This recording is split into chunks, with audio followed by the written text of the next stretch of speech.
Persela Lamongan. Mari kita bedah lebih dalam lagi sejarah Persela Lamongan, mulai dari filosofi namanya hingga dinamika pasang surut yang mereka hadapi di kancah sepak bola nasional. 1. Akar sejarah dan filosofi nama.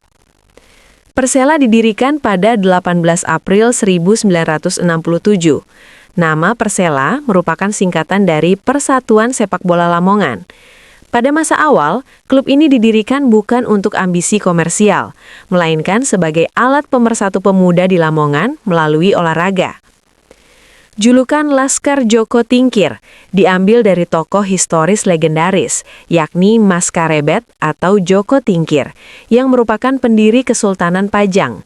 Pemilihan nama ini melambangkan semangat keberanian, jiwa kepemimpinan, dan tekad yang kuat untuk naik kelas dari rakyat biasa menjadi penguasa. Sebuah metafora bagi Persela yang berangkat dari tim kecil namun mampu bersaing dengan tim raksasa. 2. Masa-masa underdog, 1967 hingga 2000-an awal.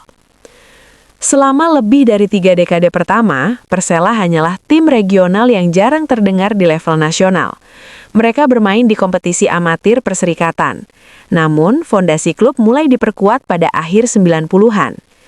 Puncaknya adalah pada tahun 2003. Persela yang saat itu berada di Divisi 1 berhasil menduduki peringkat ketiga dalam babak 8 besar, yang membawa mereka promosi ke divisi utama atau kasta tertinggi saat itu. Keberhasilan ini dianggap sebagai keajaiban sepak bola Jawa Timur, mengingat Lamongan saat itu belum memiliki infrastruktur semegah Surabaya atau Malang. 3. Stadion Surajaya, kuburan bagi tim besar. Salah satu faktor yang membuat sejarah Persela begitu kuat adalah keangkeran Stadion Surajaya. Selama belasan tahun di kasta tertinggi, ISL hingga Liga 1, Persela dikenal sebagai tim yang sangat sulit dikalahkan di kandang.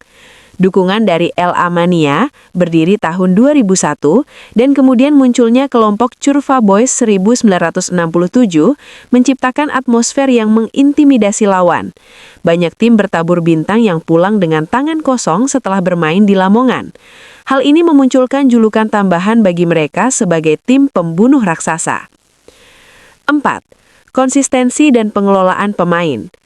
Persela dikenal sebagai tim yang cerdas dalam urusan transfer pemain, meskipun dengan anggaran yang seringkali terbatas dibandingkan klub seperti Persija atau Persib. Pemain asing. Persela punya sejarah mendatangkan pemain asing yang awalnya tidak dikenal namun menjadi bintang besar, seperti Gustavo Lopez, playmaker elegan, Edison Alves, Marcio Sousa, hingga Ivan Carlos. Orbitkan pemain lokal.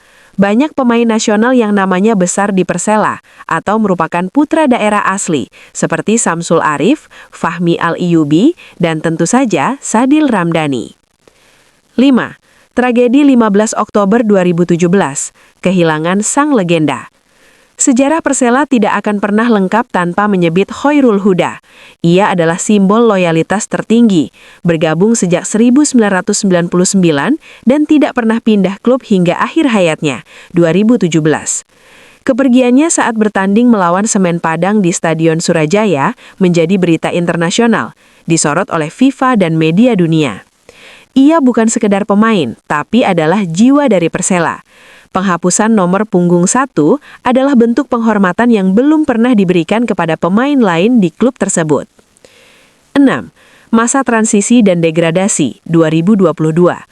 Setelah 18 tahun bertahan di kasta tertinggi tanpa pernah terdegradasi, sebuah rekor yang luar biasa bagi tim semenjana, Persela akhirnya turun kasta ke Liga 2 pada musim 2021-2022.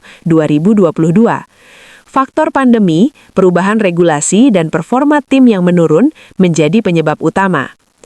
7. Upaya kebangkitan, masa kini. Saat ini di bawah manajemen baru dan renovasi Stadion Surajaya yang sedang dilakukan, standar FIFA, Persela sedang berupaya membangun kembali kejayaannya. Mereka terus mendatangkan pemain-pemain berpengalaman dan pelatih papan atas untuk misi tunggal, kembali ke Liga 1. Kesimpulan, sejarah Persela adalah cerita tentang bagaimana sebuah kota kecil dengan komoditas utama lele dan bandeng mampu melahirkan klub sepak bola yang disegani di Indonesia. Persela membuktikan bahwa loyalitas melalui Hoirul Huda dan militansi supporter adalah modal utama untuk bertahan di tengah industri sepak bola yang semakin mahal.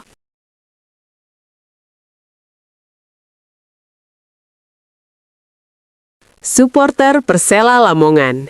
Supporter Persela Lamongan bukan sekedar penonton di tribun. Mereka adalah salah satu basis massa paling loyal dan terorganisir di Jawa Timur. Fanatisme mereka dikenal dengan julukan Laskar Joko Tingkir.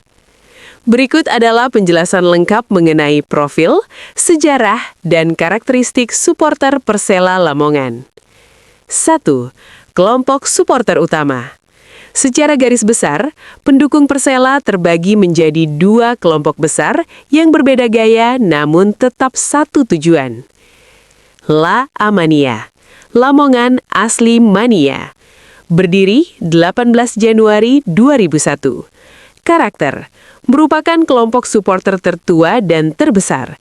Mereka biasanya memenuhi tribun timur dan utara Stadion Surajaya.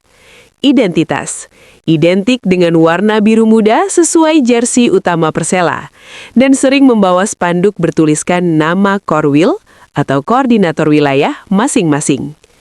Struktur, sangat terorganisir dengan ratusan Korwil yang tersebar tidak hanya di Lamongan, tapi juga di seluruh Indonesia, seperti La Amania Jakarta, La Amania Bali, dan lain-lain.